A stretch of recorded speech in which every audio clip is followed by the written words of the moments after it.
آپ اللہ کے سامنے کیوں نہیں باتیں کرتے؟ ایگزیکٹ وہی بات کہ اللہ میری زندگی میں یہ چل رہا ہے، میں تھک گیا ہوں، مجھے ہدایت دیں، میں نہیں جانا چاہتا اس طرف میرے رب، میں مشکلات میں ہوں، میرے اوپر بہت امتحان آ چکے ہیں، میں بس تھک چکا ہوں. آپ کیوں نہیں اس طرح بتاتے اللہ کو؟ اللہ اس کے لیے ایک ایسا راستہ نکال دیں گے ہر مشکل سے نکلنے کے لیے کہ وہ سوچ بھی نہیں سکتا. پھر اللہ کہتے ہیں کہ اسے ہم ایسی جگہ سے دیں گے رزق کہ وہ سوچ بھی نہیں سکتا.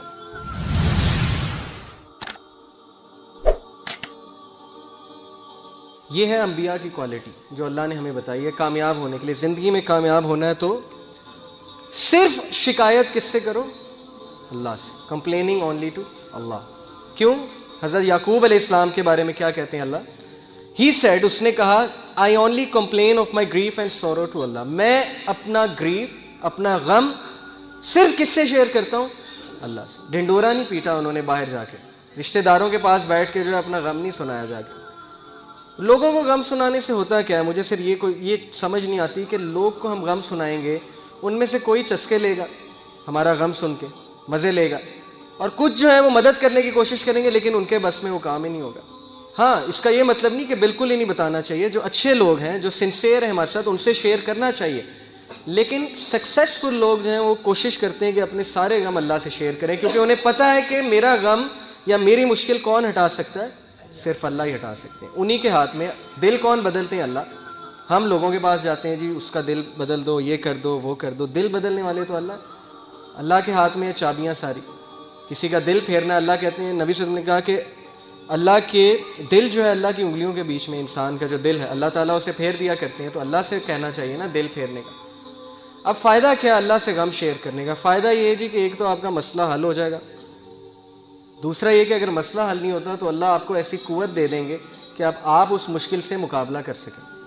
انسانوں سے غم شیئر کرنے کے نقصانات کیا ہیں؟ کل کو وہ آپ کو تانا دیں گے، یا کل کو آپ کو کہیں گے یہ دیکھو ہر وقت جو ہے غم لائے پھرتا ہے میرے پاس. جبکہ اللہ ایک ایسے بادشاہ ہیں. آپ بادشاہ کے پاس جائیں نا، کسی دنیاوی بادشاہ کے پاس، اور اسے کہیں جی میں نے آپ سے بات شیئر کرنی، کہے گا اچھا چلو کرو. اگلے دن جائیں گے وہ پھر سنے گا، تیسرے دن جائیں گے پھر سنے گا، چوتھے دن کہے گا یار تم ڈیلی آ جاتے ہو میرے پاس یہ بات لے کے، نکل جاؤ یہاں سے، روزانہ آ جاتے ہو. لیکن اللہ جو ہے وہ واحد بادشاہ ہیں اس کائنات کے، جو ناراض ہوتے ہیں اگر بندہ ان کے پاس نہ آئے. میں ہمیشہ مثال دیا کرتا ہوں، میں ٹیچر ہوں اور نالائق اسٹوڈنٹ میرے پاس آئے تو مجھے زیادہ خوشی ہوتی ہے. لائق کا تو مجھے پتہ ہے اس نے تو آنا ہے، لائق کا گریڈ اچھا آ جائے مجھے پتہ ہے ٹھیک ہے اچھا آ گیا. نالائق اسٹوڈنٹ کبھی میرے پاس سوال پوچھنے آ جائے یا مدد مانگنے آ جائے، سر مجھے سمجھائیں، مجھے اتنی خوشی ہوتی ہے. تو گناہ گار بندہ جب اللہ کے پاس جاتا ہے تو اللہ کو بہت خوشی ہوتی ہے.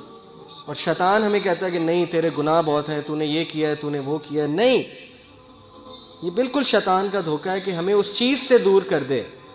سورس آف پیس، السلام اللہ کا ایک نام ہے، ایک ایٹریبیوٹ ہے. السلام کا کیا مطلب ہے؟ گیور آف سیکورٹی، سیکورٹی دینے والا، تحفظ دینے والا. شیطان ہمیں تحفظ دینے والے سے دور کر دیتا ہے. اس کے بغیر کوئی تحفظ نہیں ہے، اللہ کے بغیر.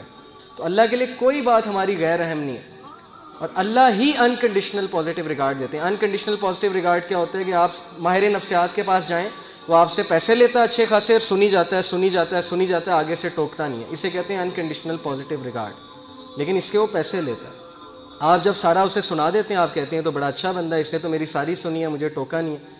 تو بھائی اللہ تو پیسے بھی نہیں لیتے. آپ اللہ کے سامنے کیوں نہیں باتیں کرتے؟ ایگزیکٹ وہی بات کہ اللہ میری زندگی میں یہ چل رہا ہے، میں تھک گیا ہوں، مجھے ہدایت دیں، میں نہیں جانا چاہتا اس طرف میرے رب، میں مشکلات میں ہوں، میرے اوپر بہت امتحان آ چکے ہیں، میں بس تھک چکا ہوں. آپ کیوں نہیں اس طرح بتاتے اللہ کو؟ بس یہی ایک فرق ہے کامیاب لوگوں میں اور ناکام لوگوں میں. یہ ایک ہیبٹ ہے.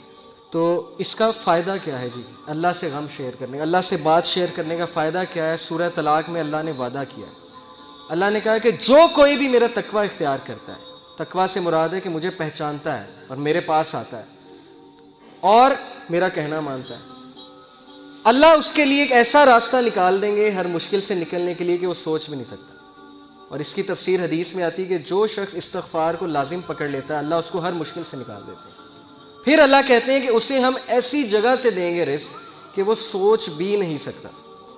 یہ سورہ طلاق میں وعدہ ہے اللہ کا کہ ایک ہم اسے مشکل سے نکال دیں گے، دوسرا ہم اسے ایسی جگہ سے رزق دیں گے کہ وہ سوچ بھی نہیں سکتا. ایک واقعہ ہے چھوٹا سا. ڈاکٹر ایان ایک سعودی عرب کے ڈاکٹر ہیں، پاکستانی ڈاکٹر ہیں، بہت بڑے نیورو سرجن ہیں.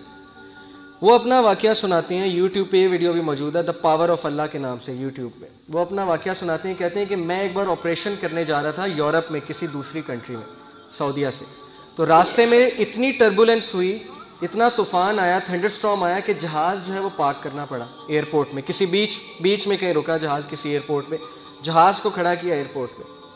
اب میں نے کہا جی کہ میں نے تو وہاں پہنچنا ہے آپریشن کرنے, آپ جو ہے جہاز کو چلائیں. انہوں نے کہا کہ جی ہم آپ کو پہنچانے کے لیے دوسروں کو تو خطرے میں نہیں ڈال سکتے نا, آپ ایسا کریں کہ آپ گاڑی پکڑیں, آپ نے جہاں جانا ہے نا وہ قریب ہی ہے, اتنا دور نہیں ہے, آپ گاڑی پکڑیں, ٹیکسی پکڑیں, اس پہ آپ چلے جائیں.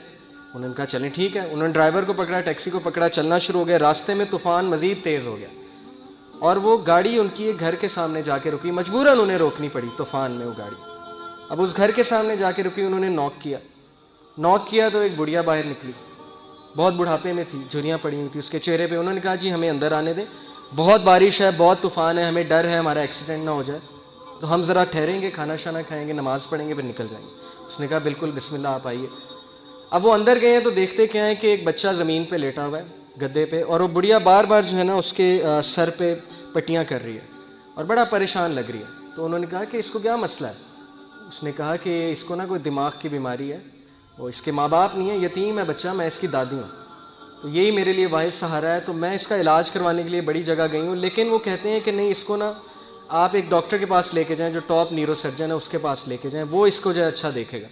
تو کہتے ہیں کہ آپ کیوں نہیں گئیں. انہوں نے کہا میں نے بڑی بار کوشش کی ہے, ان سے اپوائنٹمنٹ ہی نہیں ملتی, نہ میرے پاس اتنے پیسے ہیں, میں کہاں سے لے کے جاؤں. انہوں نے کہا مجھے نام بتائیں, میں بھی ڈاکٹر ہوں, میں اس سے سفارش کروں گا, آپ اتنی اچھی عورت ہیں, آپ نے مجھے یہاں رکنے کی جگہ دی. اس نے کہا ڈاکٹر ایان.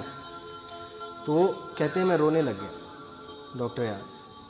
تو وہ رونے لگ گئے اور پھوٹ پڑے. تو بڑھیا نے کہا کہ آپ رو کیوں رہے. انہوں نے کہا کہ میں ڈاکٹر ایان ہوں. انہوں نے کہا کہ آپ دیکھیں کہ آپ نے اللہ سے دعائیں کی ہوں گی کہ اللہ بچے کا کچھ کریں, تو اللہ مجھے یہاں لے آئیں, اور جس طرح لے کے آئے ہیں آپ سوچ بھی نہیں سکتے.